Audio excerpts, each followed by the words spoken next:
Welcome back to Media 7. When the Association of American Publishers sued Google in 2005, alleging massive copyright infringement in Google's project to digitise physical libraries, it set up one of the questions of our age. What is the right balance between the stunning utility of the search services offered by Google and the implications of the sheer reach of that search? 4 years down the line, the question is being answered with another question for authors and publishers the world over. Are you in or are you out? Here's Simon Pound with the Google Book Search Settlement for Beginners. The Google philosophy is, don't be evil. But recently, their ambitious project to digitise pretty much every book ever written has led to some concerns. Google say they are increasing knowledge by scanning in and making searchable books, especially out of print and rare works. But it is more recent work under copyright that is the problem. Just the act of scanning may be a breach of copyright. Google, in response to a whole lot of legal manoeuvring, have come out with a compromise. They will still scan everything, but they'll set up a rights holders body and let copyright holders decide whether they opt in or opt out of the scheme. Opting in means potential revenue sharing and a say in the use of the work, while opting out means they may still scan it, but you keep the right to try your chances suing one of the world's richest, biggest, most powerful companies. So a complex choice, and not much of a choice, according to Sam Elworthy, local publisher. I described it in one letter to an author as a compromise close to a rotten compromise, and I think that's about accurate. They have these wacky ideas, Google, about doing something, and they don't care about copyright or anything and just give it a try. He sees opting in as the better of two choices. Opting in gives you more control over your content and gives you the opportunity to withdraw it completely from search, from sale, in every way. And the other part for me is opting in is that you get to experiment in the marketplace, is that we don't know whether Google will succeed in making lots of money or a little money out of selling licenses to this material. We don't know how much money that will come back to us, a very little or just a reasonably little. But I think it's worth experimenting in that marketplace, knowing you can turn off at any time. The opt-out date has now passed, so authors are in whether they know it or not. Just what does all this mean for the future of books? I'm joined now by three people who have all, in recent weeks, decided if they're in or out. Managing Director of Addenda Publishing and Director of the Digital Publishing Forum, Martin Taylor. David Slack, author of Bullshit, Backlash and Bleeding Hearts and Civil Wars and Other Optimistic Predictions. And the author of notable works about Minnie Dean, Sylvia Ashton Warner and Peter Ellis, Lindley Hood. Welcome to you all. Martin, can we start with you? You're a commercially minded chap. Why did you choose to opt your works out? Was it purely on a commercial basis?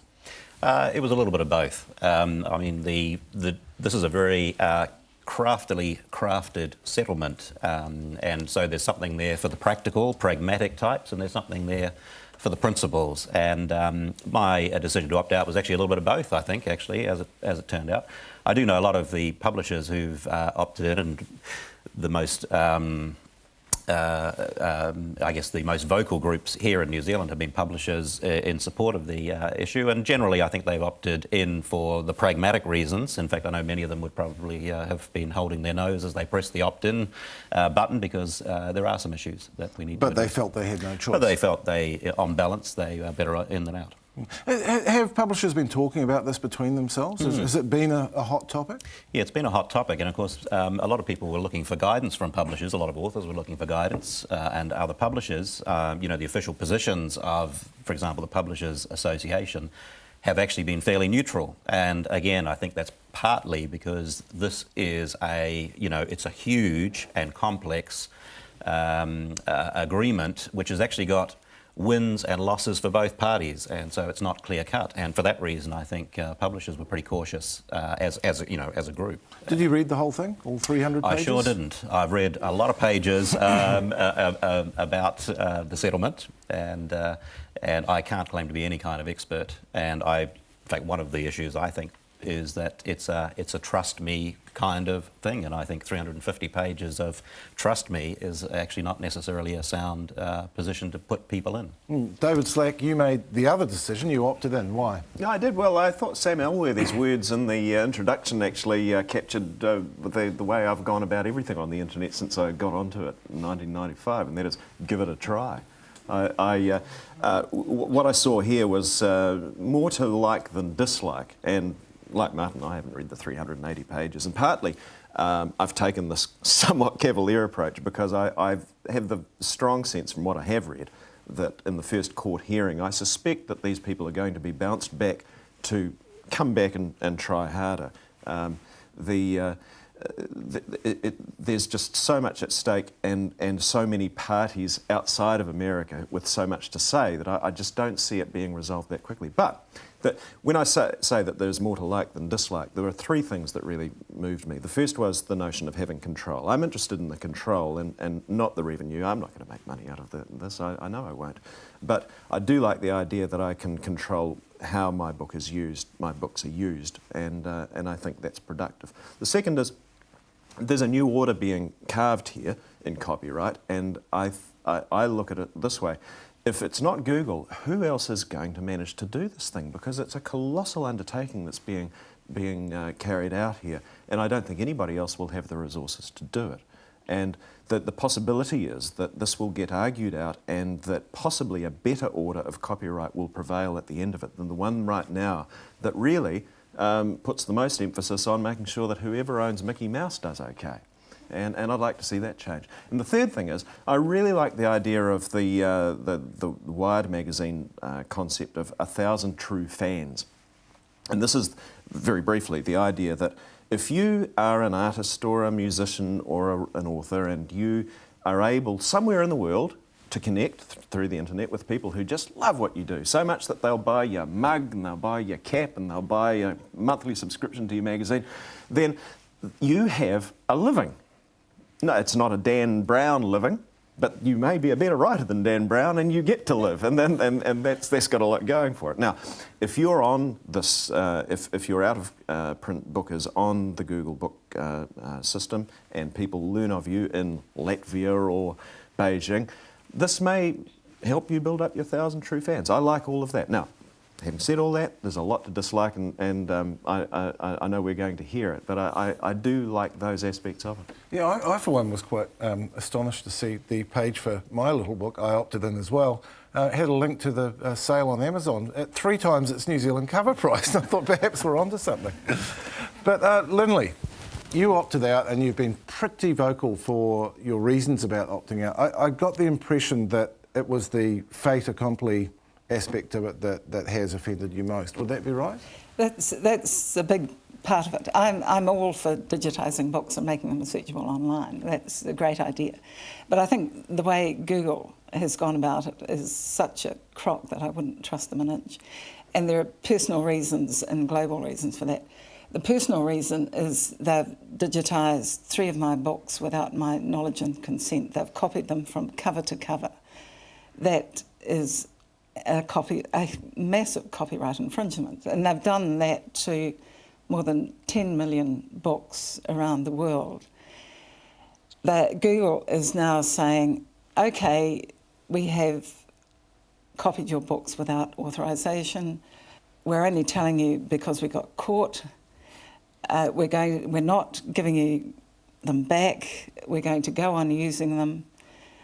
If you sign this thing saying you really think it's terrific that we've done this to you, we'll give you a little bit of money to compensate for what we've done, and if we make any money out of it, make a large amount of money, there'll be a trickle down for you afterwards, and it's take it or leave it. I suppose the other way of looking at that is that the Alice book in particular is a work of advocacy. Surely you would want that to be available to anyone? It already is. Right. It's on Amazon. It's selling well, thank you very much. And you've got the option, Google have got the Google Partners program where you can put books online, have them searchable. The difference is that under the Partners program, it happens with the consent of the author. Under the book settlement, it can happen without the consent of the author. How very convenient. I'm astonished at Sam Elworthy because I discovered he's got a massive conflict of interest. So long as you don't defame him, we can talk about this. I read your latest newsletter on this. Well, Auckland University Press publishes about 20 books a year, but if you go into the Google book settlement and find out how many books are listed under Auckland University Press for 2008, you find there are more than 500. And that's the case for every year going back and will be for every year going forward. And that's because Google defines books as anything on paper that is deposited in a library, and that includes university theses. So all the university theses that are deposited into the Auckland University Library are somehow appearing on Auckland University Press's database for their Google. You could just click on each one and claim for them, and nobody would be any the wiser. So, of course, because otherwise it makes no sense that university publishers would be pushing opting in when it's a commercial takeover of the literary heritage of the world. There are no controls on price gouging. There's nothing to stop Google selling the whole mega library to Rupert Murdoch. And yet, on the other hand, I love the idea of every PhD ever written at Auckland University being available for me to search. I mean, there is enormous utility in that, isn't there? Yes, I know, but there are better ways of going about it without... Such as asking permission. Yes. Well tried. We've got copyright law entrenched in every country in the world that's designed to provide that very straightforward right to say, I wrote it, I created it, you can use it or you can't use it. I actually think, one of my objections in principle to this is I think Google have engineered a bigger problem that actually exists in order to make it look like an inevitability. Because we should talk about that, because from Google's point of view, they had to do something about the so-called orphaned works, where the owners could not be tracked down and there was a logjam. Those things were lost to humanity unless they did this. You don't buy that? No, I don't buy that at all. First of all, it sounds very innocuous because people assume orphan works are works which are from people long dead or long gone, but in actual fact, an orphan work under the terms of this could be, and actually the fact that the settlement covers books published in the US up to the 5th of January 2009, could be simply a work that Google didn't have the time or energy or effort to go and find the rights holders to seek permission. When Google's stated aim was to scan every book in the group of libraries, every one of the 18 million books, I would agree that is a massive job to get permission from all those rights holders. The question that should have been asked is, well, why every book? Why every book? Because actually that's a little bit arbitrary. If you simply said, we want to scan every book for which we can reasonably economically get permission, you might have 30 or 40%, that's still a massive resource. You'd buy a lot more goodwill and you'd still have more stuff on the internet than anybody could ever use, including probably a lot of PhD theses. So I think, this is part of the steamrollering, and it's too early to be giving up on a land grab in this industry. It really is. I think there is a potency to the volume, the sheer volume that they're achieving here. It's something like, I believe I read that Harvard have something like 30 million in their library, and this will be 180 million titles, something like that. So, the corpus of knowledge and what somebody might do with it really is very, very appealing as an idea. I think what underpins this, apart from the fact that they've been so high-handed and the arrogance is really, and the duplicity, apparent duplicity is concerning. What underpins this, or the question we need to ask is, are they evil? Will they be evil? And can we trust them? And I would just offer this. Monopoly. Oh, I'll answer that first and then come back to that other one, because I do think that there's some comfort you can take from the fact that here they are in the United States of America. If there's any place where antitrust legislation has some teeth, it's there. And Microsoft found to its pain that, in fact, antitrust amounts to something very potent. Same thing could happen to Google. But the other thing is, I have quite a lot of experience as a customer of Google. I enjoyed their munificence for some years for free, running a website that delivered traffic for nothing. And then one Google dance, this constant re-ranking they do, I just dropped out of sight. Just at the same time it happened as AdWords came on. And so I realised if I wanted to get that traffic back, I would have to use their AdWords system. Concisely, I spend hundreds of thousands of dollars on this thing every year, but it brings me vastly more in revenue because of that. It works for you. I'm not sure whether it's working for these. So I got long-winded there. The point Yeah, I was going to get to was yeah. watching them run this AdSense from the beginning, the AdWords program from the beginning. I have seen how they have responded again and again to any concerns that users like me have, and they continue to adapt it. They continue to evolve, and they act ethically, and they work with the interests not only their interests but ours. I actually have one more question before we finish. There has already been talk of, I mean, this settlement came out of a class action by US authors and publishers. There's already been talk of a class action by New Zealand authors and publishers. I presume you'd be in on that if it happened?